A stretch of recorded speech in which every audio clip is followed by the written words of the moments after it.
Anupama summer को देखकर भागते हुए उसके पास जाती है और उसे बड़ी हैरानी से देखते हुए इमोशनल होकर रोने लगती है। अनुपमा कहती है, मैं जानती थी तू मेरे आसपास ही है, तुझे देखने के लिए मेरी आंखें तरस गई थीं। अनुपमा अपनी खुशी जाहिर करते हुए बोलती है, तू बहुत प्यारा लग रहा है और दुनिया का सबसे अच्छा बेटा है, इसलिए तू मेरे दिल में हमेशा रहता है। अनुपमा समर से सवाल करती है, आज तुझे मेरी याद कैसे आ गई? समर कहता है, मुझे आपकी बहुत याद आती है और मुझे आपसे दूर रहना बिल्कुल भी अच्छा नहीं लगता। समर अनुपमा की तारीफ करते हुए बोलता है, आप आज भी बहुत सुंदर दिखती हो। अनुपमा भी सहमत होती है और बोलती है, मैं तो हूं ही सुंदर, क्योंकि मैं दुनिया के सबसे अच्छे बेटे की माँ हूँ। जिसके बाद अनुपमा थोड़ी इमोशनल हो जाती है और बोलती है, तुझमें मुझे कान्हा जी नजर आते थे और अब अंश में तू नजर आता है। अनुपमा खुश होकर बताती है, अंश की शादी हो गई है, तू दादा बनने वाला है और मैं परदादी। समर ये बात सुनकर बहुत खुश होता है। अनुपमा बोलती है, अब तेरी ये मम्मी वो पहले वाली रोतड़ू मम्मी नहीं रही, अब मैं रॉक स्टार बन गई हूँ। अनुपमा बड़ी खुशी के साथ समर को बताती है, मैंने बहुत बड़ा डांस कंपटीशन जीत लिया है और मेरी टीम का नाम डांस रानी है। समर ये खबर सुनकर बेहद खुश होता है। अनुपमा बोलती है, मैं तो फेमस बन गई हूँ, लोग मेरे साथ फोटोज लेते हैं और ऑटोग्राफ मांगते हैं। समर खुशी से कहता है, आप तो सच में रॉक स्टार बन गई, क्योंकि मेरी मम्मी जो है। अनुपमा आंखों में आंसू ली कहती है, मैं बस समर की माँ हूँ, तोशु और पाखी तो बेकार हैं और राही का दर्द अलग ही है। समर कहता है, राही आपसे बहुत प्यार करती है। अनुपमा कहती है, वो तो बस गुस्सा ही करती रहती है। समर बताता है, वो जल्द ही आपके करीब आ जाएगी, मैं भी आपके पास रहना चाहता था। समर उदास हो जाता है तो अनुपमा पूछती है, क्या बात है? समर कहता है, मेरी आत्मा को अब तक मुक्ति नहीं मिली, क्योंकि मेरे कातिल आज भी खुलेआम घूम रहा है। ये बात सुनकर अनुपमा शॉक्ड हो जाती है। समर आगे कहता है, कान्हा जी ने आपको यहाँ बिलावजह नहीं भेजा है। ये कह के समर जाने को मुड़ता है। अनुपमा उसके पीछे भागती है और वजह जानना चाहती है। समर बोलता है, अगर आप यहाँ पहुंची हैं तो जरूर इसका कोई मकसद होगा। अनुपमा रिक्वेस्ट करती है, ऐसे अधूरी बात बताकर मत जाओ। समर गायब हो जाता है। तभी एक गाड़ी अचानक अनुपमा के सामने आ जाती है। ड्राइवर गुस्से से बाहर आता है और बोलने लगता है, इतना मरने का शौक है तो गांव के बाहर दरिया में जाकर मरो, प्रकाश भाऊ की गाड़ी के आगे नहीं। अनुपमा शॉक्ड होती है और गाड़ी के अंदर प्रकाश को नोटिस करती है। अनुपमा जवाब देती है, ये रास्ता इतना छोटा है और यहाँ लोग चलते हैं, गाड़ी धीरे चलानी चाहिए। ड्राइवर गुस्से में कहता है, क्या तुम मुझे समझाओगी? अनुपमा दबंगई से कहती है, हाँ, जरूरत पड़ी तो ये भी बता दूंगी। औरतों से बात करने का सलीका भी सिखाना पड़ेगा क्या? तभी सरिता पहुंच जाती है और अनुपमा को बीच में रोकती है। सरिता फौरन प्रकाश से माफी मांगने लगती है और अनुपमा से कहती है, ये क्या कर रही हो तुम? ये भाऊ की सवारी है, वो खुद अंदर बैठे हैं। सरिता अनुपमा को खींच कर ले जाती है। प्रकाश की गाड़ी वहां से रवाना हो जाती है। दूसरी ओर अनिल पराग को गौतम की धोखेबाजी के कागजात दिखाता है।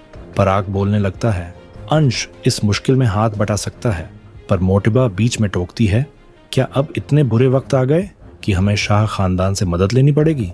गौतम जी से भूल हो गई होगी, माफ कर दीजिए। पराग कहता है, अनुपमा जी ने भी भूल की है, आप उन्हें भी माफ कर दो। गौतम ने भूल नहीं, दगाबाजी की है। मोटिबा जवाब देती है, वो हमारे दामाद हैं। पराग कहता है, गौतम हमारे दामाद थे, अब अंश हमारे दामाद हैं। मोटिबा बोलती है, एक दिन इस अंश की वजह से हमें शाह परिवार के आगे हाथ फैलाने पड़ेंगे। अंश ये सब कुछ सुन लेता है। मोटिबा हैरान रह जाती है और पराग शर्मसार होता है। दूसरी तरफ सब गांव की खूबसूरत सुबह की आनंद ले रही होती हैं। तभी औरतें आ जाती हैं। सरिता उन्हें बताती हैं, इन्हें डांस रानी के साथ तस्वीर लेनी है। डांस रानी उनके साथ फोटो लेती है, पर अचानक उनके पति गुस्से से उन्हें पुकारते हैं। सरिता समझाती है, अपने पतियों को नाराज मत करो। प्रकाश भाऊ भी बोलते हैं, पति ही ईश्वर होता है। ये सुनकर अनुपमा बेचैनी महसूस करती है। सब औरतें वापस चली जाती हैं। फिर तात्या वहां पहुंचता है। सभी उसे नमस्ते करती हैं। तात्या गुस्सा दिखाता है, इन लोगों ने प्रकाश भाऊ की सवारी रोक कर गलत किया। अनुपमा चौंक जाती है। सरिता झट से माफी मांगने लगती है। अनुपमा से अनजाने में गलती हुई, उसे पता नहीं था, मैं इसकी ओर से क्षमा मांगती हूँ। तात्या बताता है, प्रकाश भाऊ ने तुम सबको अपने घर बुलाया है। सरिता घबरा जाती है। दूसरी तरफ पराग मोटिबा की ओर से अंश से माफी मांगता है। अंश कहता है, अगर मोटिबा का मुझ पर यकीन नहीं है तो आप दोबारा सोच लीजिए। मेरी दिलचस्पी कोठारी परिवार में है, उनके कारोबार में नहीं। अगर आपको लगता है मेरा बिजनेस में दाखिल होना ठीक नहीं तो बेझिझक बता दीजिए। पराग बोलता है, मेरा तुम पर पूरा भरोसा है। अंश कारण जानना चाहता है तो पराग समझाता है, तुम मेरी बेटी की मर्जी हो और मेरी बेटी की मर्जी कभी भी गलत नहीं होती। तभी अचानक प्रेम को चोट लग जाती है। सब घबरा जाते हैं। पराग फौरन उसे संभालता है और उसके हाथ पर पट्टी बांधने लगता है। पराग की फिक्र देखकर प्रेम खुश होता है और सबको हंसी आ जाती है। पराग पूछता है, क्या हुआ? प्रेम मुस्कुराते हुए बोलता है, आप बहुत क्यूट हैं। पराग समझाता है, जब खुद बाप बन जाओगे तब समझ आएगा बाप की मोहब्बत क्या होती है। बाप को भी माँ जितना ही दर्द होता है, पर दुनिया बाप का दर्द देख नहीं पाती। प्रेम पराग से लिपट जाता है। अचानक अंश भावनाओं में बहकर रोने लगता है। सबको हैरानी होती है और अंश को तसल्ली देते हैं। प्रेम कहता है, दिल की बात कहो।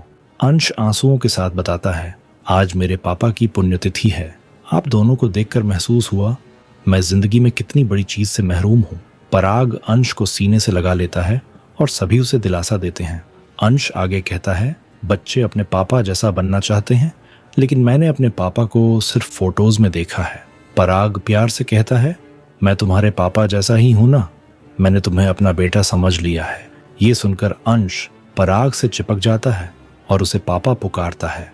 दूसरी ओर सरिता बार बार तात्या से माफी मांगती रहती है तो तात्या उसे रोकता है और बताता है, भाऊ आज शाम को तुम्हारी पूरी टीम का स्वागत करेंगे। सरिता हैरान होती है और सभी खुशी से झूम उठती हैं। सरिता बहुत खुश हो जाती है, हम जरूर आएंगे। राही सवाल उठाती है, ये प्रकाश भाऊ कौन है? आप उनसे घबराती भी हैं और इज्जत भी करती हैं।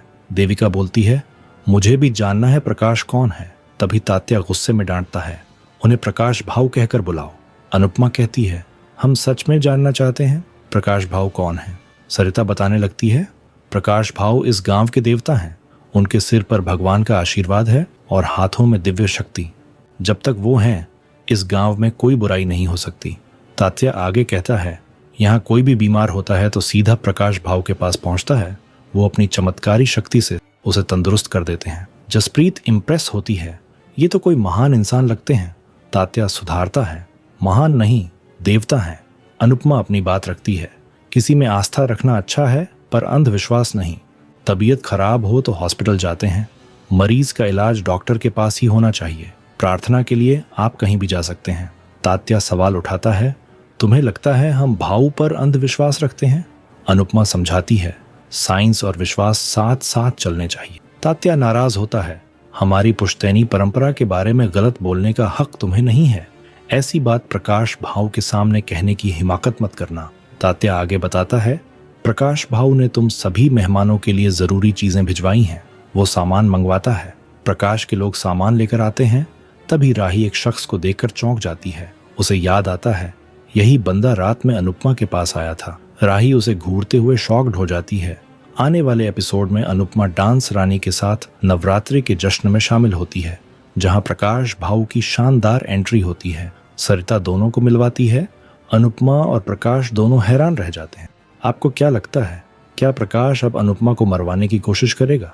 कमेंट करके जरूर बताएं।